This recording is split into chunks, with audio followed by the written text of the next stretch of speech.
welcome back. Stasa23 here, back again with some knife therapy. And I did this video a little while back, and I decided to do it again, mainly because I got some new knives in that I think can compete in this category. And this is my top 5 overbuilt, or if you'd like to say hard use knives in my collection at this moment. And before I get started, if you like this video, give it a big thumbs up so I will keep on trucking on. And if you don't like it, thumbs down will work as well. That way I can gauge how y'all feel about these videos. And if you like knife content and you enjoy my videos, please hit that subscribe button. Alright, let's get started. So first up would have to be the Spyderco Shaman and CPM crewwear. The crewwear is a super tough steel. It's a nice, thick, robust blade. Compression lock is strong. Now, you know, is this going to be the strongest knife I own? No, probably not. You know, and will I ever use any of my knives, you know, to the point to where I'm, you know, prying open a tank door? No, probably will never do any of that in my life. But you never know. You never know what could happen, and I think these would hold up to a lot of abuse. And some of them, you know, I've seen other people take them to those limits. Maybe one day I'll do that for y'all. Maybe if I hit, say, 30,000 subscribers, like my good buddy Metal Complex did last night, or not last night, but he did his giveaway last night. But if I get to 30,000 subscribers, maybe I'll take one of these to complete destruction. So let's get me there. Like I said, this is probably, if I had to say, it's probably Spyderco's hardest use folder at the moment. And I think, like, looking for a good solid work knife, I think this would do all your chores. Even the S30V version would do everything you probably needed to do. So that, I'm basically gauging this being on real life scenarios, taking a knife to work and being able to do all the stuff you do with a knife at work. So the next one, you can't be in this category and not talk about one of their knives, and that is Cold Steel, and this is the 8010. I mean, everybody, I'm sure, has seen the testing footage that Cold Steel does with the triad lock. And as far as up and down stability, I would say that the triad lock is probably your strongest lock. So if you're going to be doing a lot of up and down forces with your knife, I would say go with a Cold Steel. And if this isn't your flavor, I kind of got on a little, you know, big knife kick. Like I said in one of my other videos the other day, you go to the 8010's bigger brother, the 4 Max. This is the 4 Max Scout in AUS 10 steel. This is in, what, S35 VN, I think? Yeah, S35 VN. And if you don't like that, you could go with a totally different locking mechanism in the 8015, the Scorpion lock. I had to do too much to this. I had to modify this too much to make this a comfortable knife for me. And if y'all want to know all the mods I did to this to make it to where, I don't know if I can do this with anything in the way, but just make it to where it's super smooth. I can easily get it down. I can even Spidey flick it. Before I got it, I could barely, like, I tried to open and close it for about a month and a half, and I couldn't get the drop shut at all, and I could barely pull back on the bar. I definitely couldn't do that. I couldn't fidget with it like that. But if y'all want to hear about all the modifications I've done to this knife, y'all let me know. But let's back to this. The 8010 is an excellent choice. The 4 Max, the 8015 in the Scorpion lock, This is just a big, basically front back lock almost, where you have a spring bar right here or a bar right here that has that little stop pin bar into it. This is an aluminum bar right here, and then right down in here there's like a cam spot right here where it pivots back and forth, and then there's a spring right in here that whenever this thing lifts up like this is pushing the spring down, so it's keeping tension, so whenever you let go it pushes back down. In the open position, that spring tension is pushing up on this, keeping that down. And as you can see, it's got a little spot in the blade and it falls into that groove. So essentially when you're pushing down on this, you're creating a better lockup.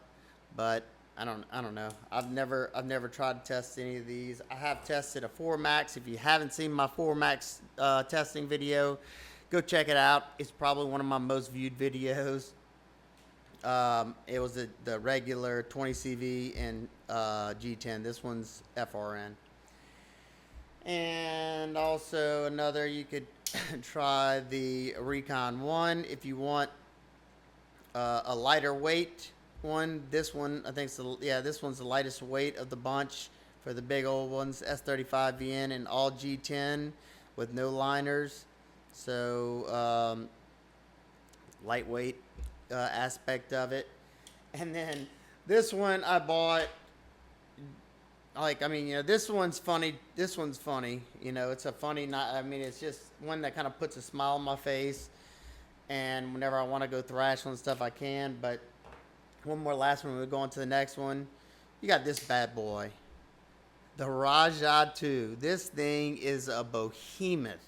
Like, just, okay, I had to put my screen up so y'all could see all this, but let's show you a size comparison, because the 4 Max is a big old knife. Look at this. It makes the 4 Max look like a 3-inch pocket knife. Yeah, I can put 2 hands on this bad boy. So, I used this the other day to thrash down some trees, because that kukri style blade, you can put your finger in that little hook right there. And I used and abused this thing the other day. I hit rocks and all kinds of stuff, and I don't think I got any major chipping, maybe some micro chipping, but very cool. But like I said, if I had to choose one of those, just because it'd be easier for me to carry and I like how smooth it is, would be the AD10. Oops, sorry about that. All right, that's the cold steels. The next one is the Microtech Socom Tanto. This one has, I think, probably, it might be, yeah, it's definitely one of my strongest side-to-side lateral force knives, because it has these ginormous, beefy blade stops, external blade stops. So whenever you're going to twist it, if you jam into a door and you're prying like this, it's going to keep that blade from flexing left to right to where it could snap easier. And look at that stout tip on there. And even though this is a bearing knife on bearings, the size of these bearings are so large, and you got a bunch of little ceramic balls or whatever they are, and that wide surface area is keeping stability left to right, just like the Chris Reeve large washers. So we got this one, and then we got the drop point. But you know, if I had to go with the strongest, I would have to probably say definitely the Tanto, mainly because you got a thicker grind and a thicker tip, especially, you know, when it comes back toward the back side, it's a little thicker, as you can see. And this one is the stone wash, and this is the apocalyptic finish. This one's made in 2018 M390 and 2018 M390. They use all kinds of different steels, 204P L Max. I don't know I don't remember any of the other ones. This one's wearing my edge. This one's been used and abused. Um, Both great knives. I don't think you can go wrong either way. I don't think I've ever done a video on these. I'll have to do one soon. If y'all would like to see that, let me know down in the comment section. Stupid smooth. I know the tip down pie clip turns some people off, but I would not let that stop you from buying this knife.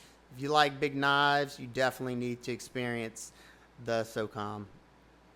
Excellent knife, especially at the price point. They're like, I think they're two something, and you're getting a lot for what what you're paying for.